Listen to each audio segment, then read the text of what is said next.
Saudara, kecaman terus disuarakan pada Israel akibat blokade bantuan ke Palestina di tengah krisis kelaparan. Warga Gaza harus bertaruh nyawa untuk bertahan hidup saat bantuan datang lewat udara.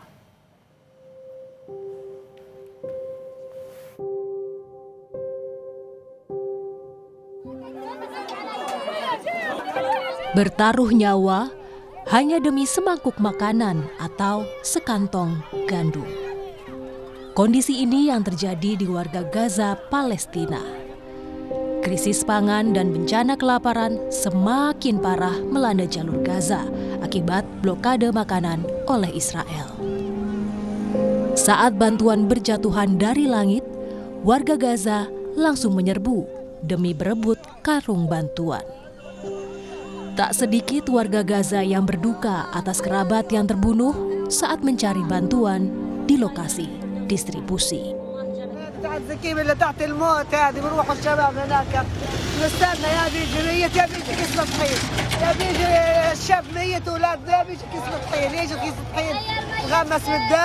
كله دم احمر للطحين، بدناش الطحين يا اخوي، خلاص حد الله ما هو رايح واحد من اولادنا بعد هيك حتى لو بنموت من الجوع، خلاص نموت من الجوع احسن. Dukungan untuk segera menghentikan krisis kemanusiaan dan kelaparan di Gaza, Palestina juga terus disuarakan di berbagai belahan dunia. Di Istanbul, Turki misalnya, ratusan orang berunjuk rasa di depan konsulat Amerika Serikat menuntut lebih banyak bantuan masuk ke Gaza. Hal yang sama juga terjadi di Utrecht, Belanda. Demonstran pro-Palestina berunjuk rasa menyerukan diakhirinya krisis kelaparan di Gaza. Demonstrasi mendukung warga Gaza di Palestina juga disuarakan warga Australia. Mereka turun ke jalan, memenuhi jembatan Sydney Harbour, menyerukan perdamaian dan mendesak bantuan masuk ke Gaza. Pemerintah Indonesia juga tidak berhenti mendorong dan menyuarakan kemerdekaan bagi warga Gaza, Palestina. Menlu RI Sugiono menyatakan akan mengirim 10.000 ton beras ke Gaza. Pakar hubungan internasional Teguh Raiza Shah menyatakan di tengah blokade yang dilakukan, Indonesia harus memikirkan proses distribusinya, termasuk mendorong diplomasi global agar blokade segera dibuka.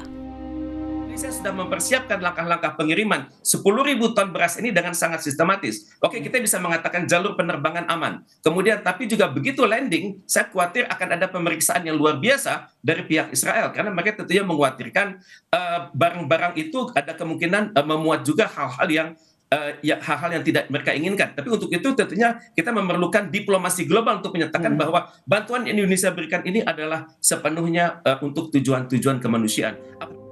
Data UNICEF mencatat 1 dari 3 orang di Gaza mengalami hari-hari tanpa makanan.